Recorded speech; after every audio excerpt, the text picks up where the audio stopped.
E por que os portugueses tinham aquele apetite fiscal de cobrar impostos ao Brasil? Simplesmente porque eles tinham uma dificuldade em pagar suas dívidas para a Inglaterra, porque eles estavam nas terras dos ingleses. Eles não tinham terra, Portugal não tinha terras. Então por isso que eles invadiram o mar, para poder procurar algum lugar para ficar.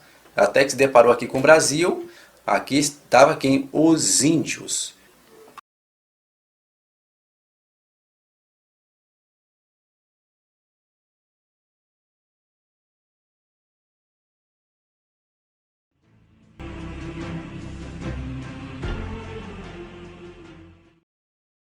É claro que antes dessa rebelião, que levou à independência, a oligarquia mineira de Minas Gerais, ela tentou negociar alguma coisa com a corte de Portugal, com a corte portuguesa, sobre a administração da economia. Tentou, né, mas não conseguiu. E aí aconteceu algo inesperado, que foi a chamada traição por um dos inconfidentes, né, onde todos os participantes foram presos. E aí, dentre todas as personalidades importantes do Brasil, Tiradentes é, inegavelmente, um dos seus maiores líderes, né? E alguns até chamam de herói. É claro que no lado humano, sim, lógico que ele queria. Ele poderia querer, sim, essa liberdade. Mas existe também alguns conflitos que ele está envolvido, entende? Ele foi líder, sim, da Inconfidência Mineira, mas ele está envolvido em outros conflitos também. E Tiradentes ele foi um ativista político, só que antes disso ele foi muita coisa. Ele foi mascate, ele foi tropeiro, ele foi negociador de ouro, dentista, topógrafo, militar. Ele tinha um dom da oratória, né? E também era um autodidata. E era pago pela corte portuguesa. E as suas tarefas de comandante, tudo isso, né? Incluía viagens pelo interior. E uma dessas viagens ele constatou a miséria em que viviam os moradores por onde passava, né? E isso foi um dos argumentos que ele serviu mais tarde para poder propagar o seu idealismo.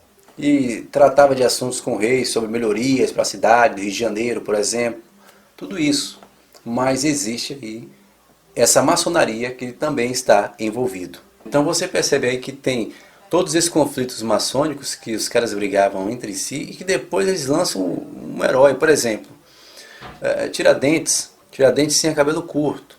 Então por que ele ficou assim, com esse cabelo? Porque ele tinha ele mais 12, entende? Ele e mais 12. Para igualar uma figura, né, heróica, aí ele colocou Tiradentes com o cabelo de Jesus, assim, mais ou menos, até porque Jesus tinha 12 discípulos, né, e ele andava com 12 homens para poder criar aquele herói. E é tanto que houve até uma época que houve uma briga lá que colocaram a estátua de Dom Pedro I, que proclamou a independência, e aí eles brigaram, porque o primeiro herói do Brasil foi o Tiradentes. Eles brigavam para poder colocar o Tiradentes, e aí houve um monte de conflitos lá na época.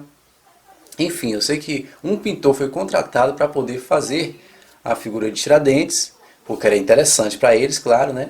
E aí esse pintor que pinta esse Tiradentes aí com cabelos grandes, com barba, e pinta também ele todo esquartejado na forca, né? Porque ele foi enforcado, arrancaram a cabeça dele, segundo a história, e ainda queimaram a casa dele, jogaram sal grosso, um monte de coisa assim, ainda amaldiçoaram a geração dele, ainda teve isso.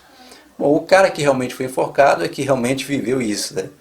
Que sofreu essa tortura, e não o próprio Tiradentes, que segundo a outra história seria forjado à morte, né? Ou seja, caiu fora e o outro ficou no lugar e morreu no lugar. Até porque existe um princípio na maçonaria de que um ajuda o outro, né? Por isso que os maçons ajudaram ele, né? Porque uma vez que ele é maçom, então os amigos ajudam, né? Esse é o princípio da maçonaria, um ajuda o outro. Então foi ajudado, e os próprios maçons amigos, né, que resolveram tudo, a questão de ele sair de lá, dar um tempinho fora e tal. Isso depois da farsa da morte, né? Enquanto o cara estava lá todo esquartejado, sem cabeça, na forca, os amigos dele estavam organizando tudo para ele, né? Para poder mudar até o nome e tudo mais, e é o que nós vemos aí hoje, porque o Brasil adora criar heróis, né? Interessante que a gente nunca viu esses heróis no cotidiano, no dia a dia, fazendo pelo país. Não, o que a gente vê é um monte de sugadores, de vampiros endemoniados, sugando o dinheiro das pessoas e pagando o mínimo, em um sistema escravocrata no qual nós vivemos, né? O salário mínimo e tudo isso. Mas parece que lá atrás tinha um monte de heróis. É incrível como eles adoram fazer, né, falar isso. Até porque se fosse dizer o que de fato houve lá atrás, né, eles não iriam subsistir agora. Né? Então tem que inventar para as pessoas de que, né, de que foi herói e tudo mais, aquela coisa toda, para poder mentir para as pessoas aí agora. Então, na verdade, não só Tiradentes, não só Pedro Álvares Cabral invadindo o Brasil, né?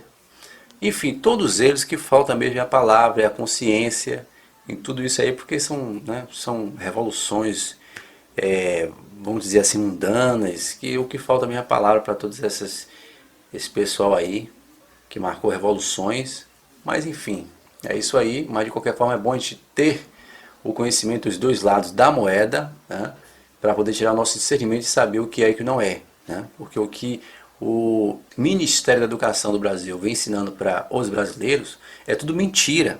Né? O país já começou em uma mentira. Então é aquela coisa. Se você começa uma mentira, vai terminar, vai desabar lá na frente. Porque uma mentira não se sustenta. É por isso que está toda essa revolução no Brasil. Justamente por isso há necessidade de reformular, de reestruturar a história. Porque cada vez que o tempo passa, vai se descobrindo coisas. Né?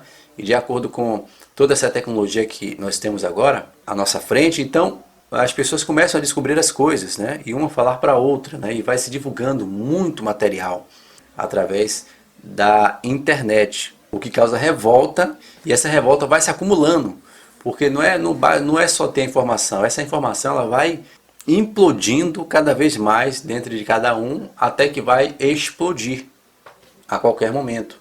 Resumindo, um governo que explora o povo miseravelmente e fica lá com o seu guardado. E isso o povo vai se revoltando cada vez mais. Bom, eu espero que você tenha entendido e que você use o teu discernimento para você poder discernir o que lhe for consciente e o que de fato for verdade. Obrigado por você ter assistido a esse vídeo. Nos vemos no próximo vídeo. Hasta luego.